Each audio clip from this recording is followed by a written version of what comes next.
Hi, everyone, and welcome to Let's Talk Risk, where our mission is to engage, inspire, and empower the global community of risk practitioners. I'm your host, Naveen Agarwal, and my guest today is Dr. Sarai Pahla. She is a medical doctor by training, but later on she transitioned into IT consulting and then into a medical writing role. She has a fascinating career journey, and I can't wait to talk about that with her. But our main topic today is going to be the disruption risk in the supply chain. And we know medical device supply chains are very complex, very sophisticated today. We live in a connected world, just in time manufacturing, and there's enormous disruption in that supply chain. What happens? What is the risk that we are facing, and how we can mitigate some of the consequences of that risk? With that, Sarai, welcome to the show. How are you today? Thank you very much. I'm doing very well. It's good to be here with you. Awesome. So, Sarai, tell us a little bit about your career journey, which I find very fascinating. You're a medical doctor by training from Johannesburg, South Africa, but now you are in Germany,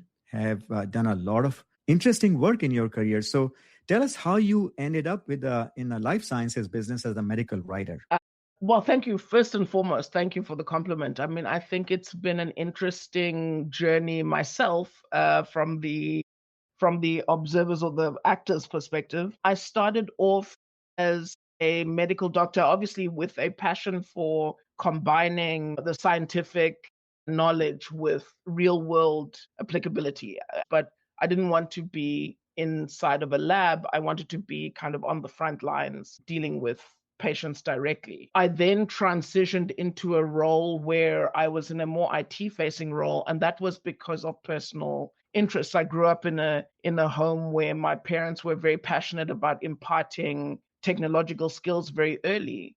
And when there were certain upheavals in the South African medical system, I was able to transition very quickly into an informatics role based on that kind of background. So that was very useful. Gained a lot of knowledge about how organizations work and ERP and that kind of thing. So that was really critical for my subsequent career. And subsequent to that, I decided that I would like to be self-employed. And for me, a big part of self-employment is living in the right country. It's not, I mean, you can make as much luck as you want, but you need a framework that will support you. And in this industry, particularly in life sciences, I felt that coming into Europe would be my personal preference. Specifically Germany, we can say many things about Germany, but one thing that Germany does very well is focus on long-term sustainability, long-term perspectives, not just thinking about what is good for the society today, but what's going to be good for our projected society in 10 or 20 or 30 years' time.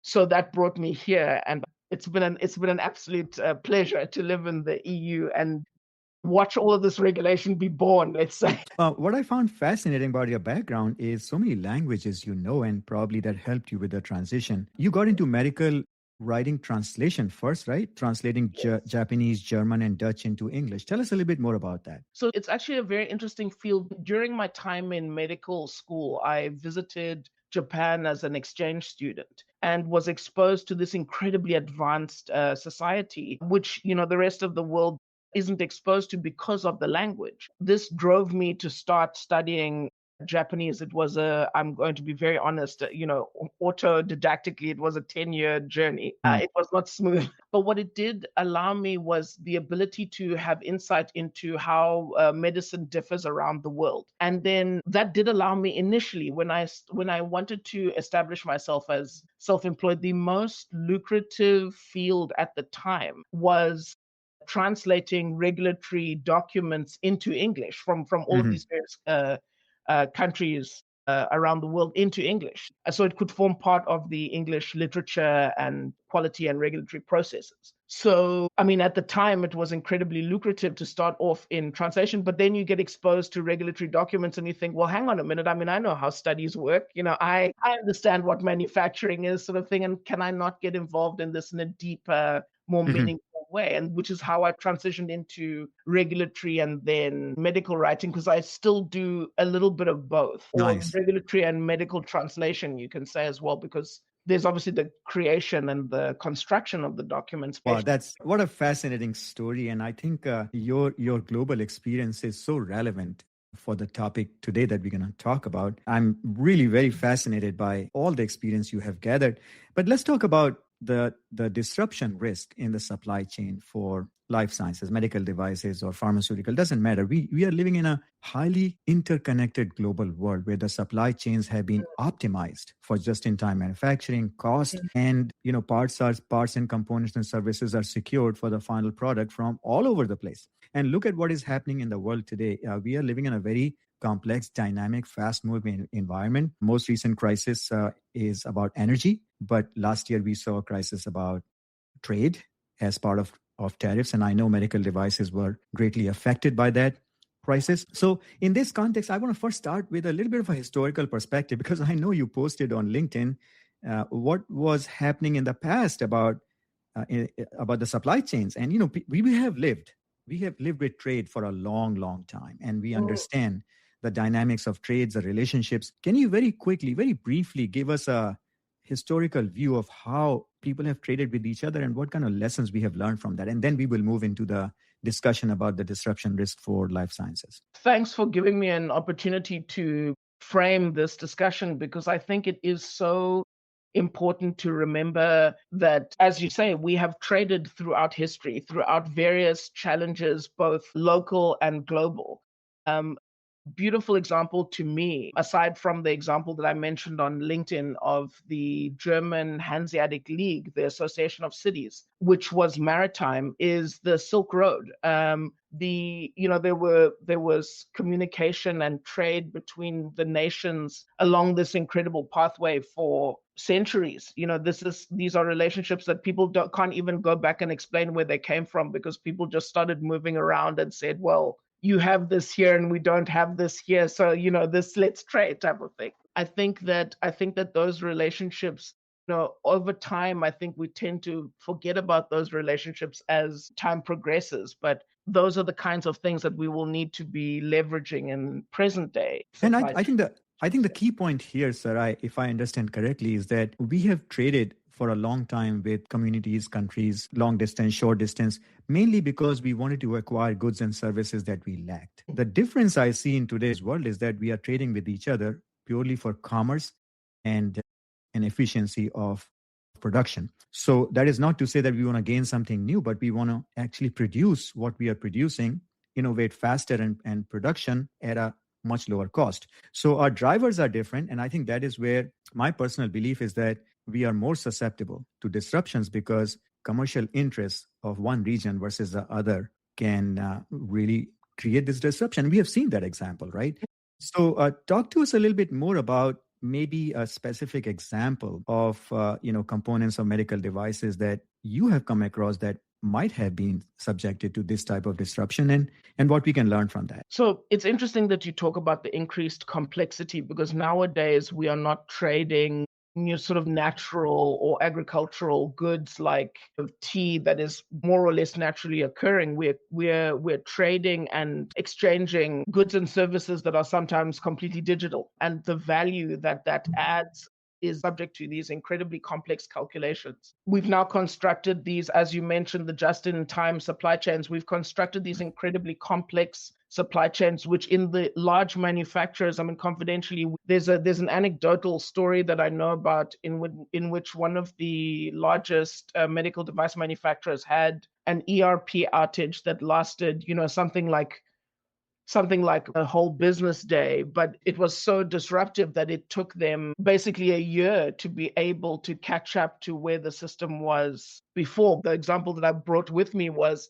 a very famous device manufacturer who makes the percutaneous heart valves for TAVI. So the ones that you deliver through the femoral artery, you don't cut open the chest. It's minimally invasive surgery. So you deliver the valves on a catheter and you expand them when they get to the heart. Wonderful for patient recovery times, lower hospitalization times. This has a massive impact on the system, but naturally very innovative and very expensive valves. There was a case due to recent supply shocks where one of these companies faced a supply challenge of a specific metal component that forms a very tiny part of these extremely expensive heart valves. And this component only comes from one specific, I mean, it's basically manufactured by one specific company, and they obtain their metal from the only place on earth where it's available. This is the kind of thing that if you are not thinking in a supply chain risk oriented way, that could destroy your entire. Yes. I want to put this into context because a lot of people in the audience might be wondering, Naveen, on this platform, we talk about safety risk for medical devices. What has this got to do with that? So let's put this into context. If we have a situation like what you are describing, Sarai, my understanding is that it can disrupt our ability to produce in time and serve our patients and doctors. And that immediately compromises the benefit of the device. If the device is not there, there's no benefit. Right? So we have to think about this benefit risk calculation that we always do as part of our safety risk management. Loss of service or device is loss of benefit, which means it naturally increases the risk of our device wherever we are using. Maybe we cannot support the devices in the field because of this component that is single sourced. We have to now do something about it. So I would like us to kind of have this big picture in mind, but also be able to connect it to the day-to-day work we do. So guys, if you are just joining, my guest today is Dr. Sarai Pahla, and we are talking about the disruption risk in the complicated medical device or life sciences supply chain and how it is relevant for us. If you guys have any experience in this area or have any thoughts to share with the rest of us, please make sure you are sharing those in comments, and I'll bring that into our discussion as much as possible. So, Sarai, let's continue our discussion. So what happens? Now we are in a situation where we have a very critical component that is sourced from a single supplier, produced in a very isolated or maybe a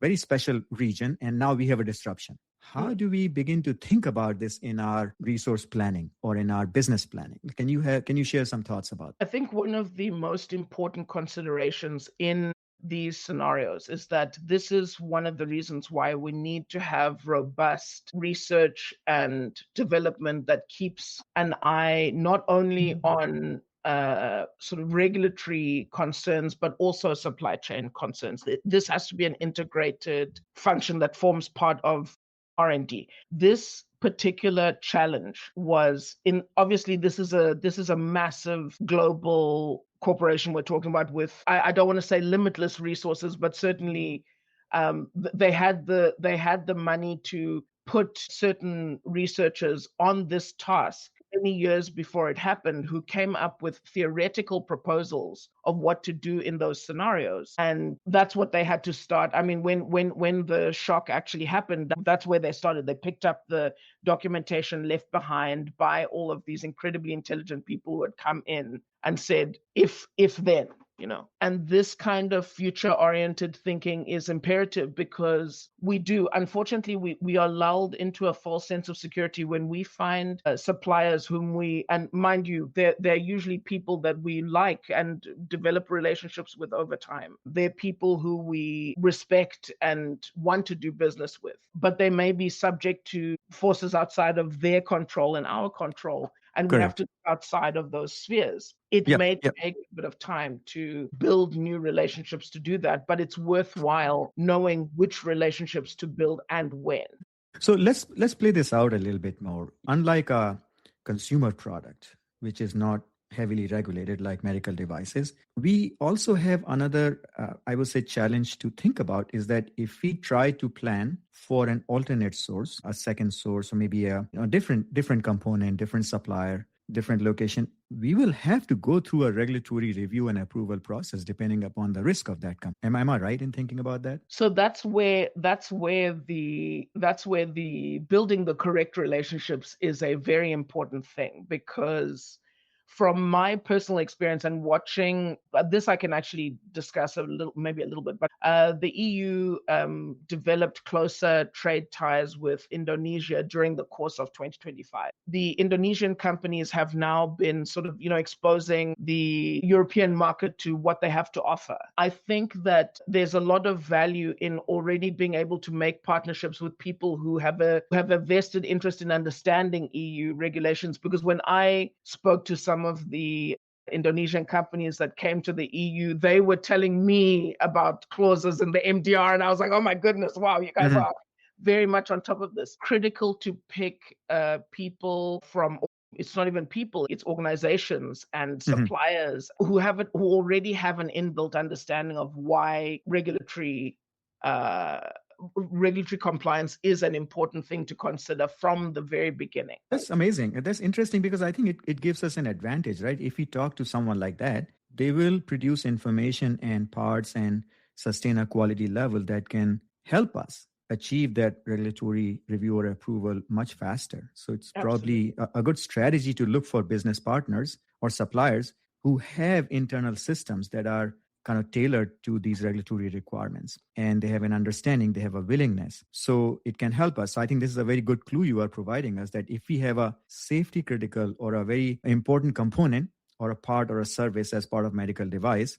we should plan ahead and think about other potential relationships we should develop as part of a, I would call, business continuity program. So that's an important point to think about. Let's switch gears a little bit, and I want to understand a little bit more specifically from a clinical medical perspective of these aspects. I understand the engineering side of it, but what are your views on how we should prepare to gather information, gather evidence, documentation to support the clinical aspects of these second sourced components or parts, or even third-party manufacturers who might make our devices?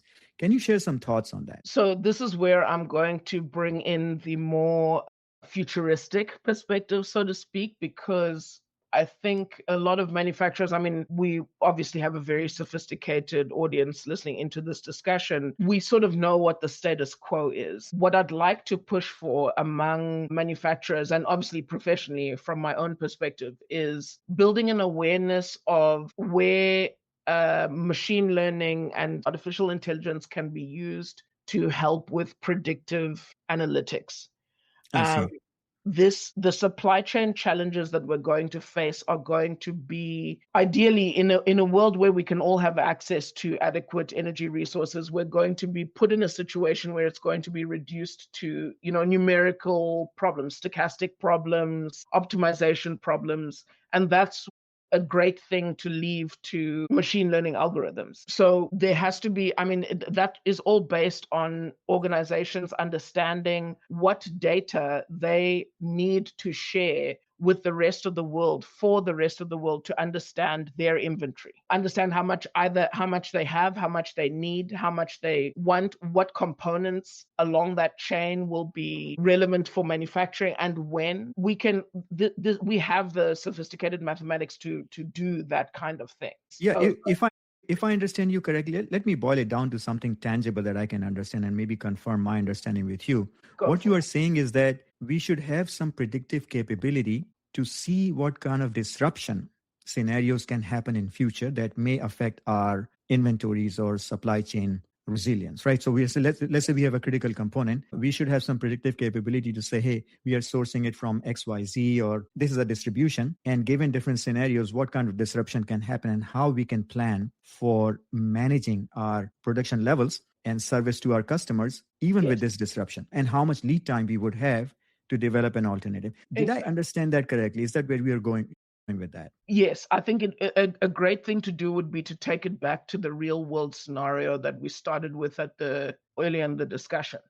If you are the manufacturer of these highly sophisticated heart valves, they're obviously, they're very expensive, but you also, the benefit of that in a business sense is that the demand is relatively predictable. The market demand is relatively predictable, and you will usually have, these are usually, in ideal cases, elective patients who come in and they know that they're going to have this procedure. So you should know, or should be able to predict whether or not you can fulfill demand at a certain time. But in order to know that and be able to say that with certainty going into hospitals, clinical trial situations, etc., the only way that you can know that is if you know what your entire supply chain is doing at a given time. And that is, with the current technology that we have now, it's extremely difficult to know that with certainty. And it's hard, it's even harder to adapt that knowledge on the fly, which I believe, and I'll say from the mathematical perspective, certainly machine learning has the ability to do that if it's implemented properly, let's say. Yeah. So what you are saying is that we have an opportunity here to create something like that, right? Yes. Roger is sharing a very interesting comment here. He's saying, sounds like the banking stress testing that came about after the banking issues in 2008. Now, that makes a lot of sense. And if I remember correctly, where it led to was the government requiring banks to hold certain amount of liquidity to make sure that they could absorb the shocks from the financial markets and not run out of cash to serve their customers. And that could maybe help medical device manufacturers to plan certain inventory levels in anticipation of any crisis. I think this tariff case comes to my mind last year when we got into this situation with tariffs. And I listened into many earnings calls, by the way, from CEOs that were talking about how they were trying to plan for it. And they were moving very fast, actually. So the predictive modeling capability that you're talking about, I think, can help us with that type of a planning and risk management. Absolutely. I mean, just thinking back to the tariffs, it's these are things that you may go to bed and wake up the next morning and you have to rethink your entire business model. That's incredibly stressful, not only for corporations, but if we look down the chain, for patients themselves, which we always have to remember that we are the patients. We are those people who need medical devices, who need access to pharmaceuticals. Of course, the EU regulation is trying to mandate that companies maintain some kind of visible public inventory of their stocks, or at least notify the authorities in the event of supply chain but at the end of the day, being able to respond to these shocks requires us to the stress testing is such a good example. It requires us to have an implicit desire to understand what could go wrong. I want to say I almost feel like with medical devices, we've lived for a very long time in a world where we just assumed that because this was healthcare, that when anything went wrong, everyone else would drop everything and sort us out because that doesn't happen. Unfortunately, no longer the case. Well, not that it ever was, but yep. Well, what a fascinating conversation we have had, Sarai, and time flies. So we are almost at the end of our 30 minutes. I want to give you a couple of moments to kind of think about some key takeaways we can share with our audience today. In the meantime, I'm going to share a few announcements with colleagues. Guys, one announcement I want to share with you, which I'm really excited about, is something that I've been working on for the last few months. I have developed an AI-powered risk coach.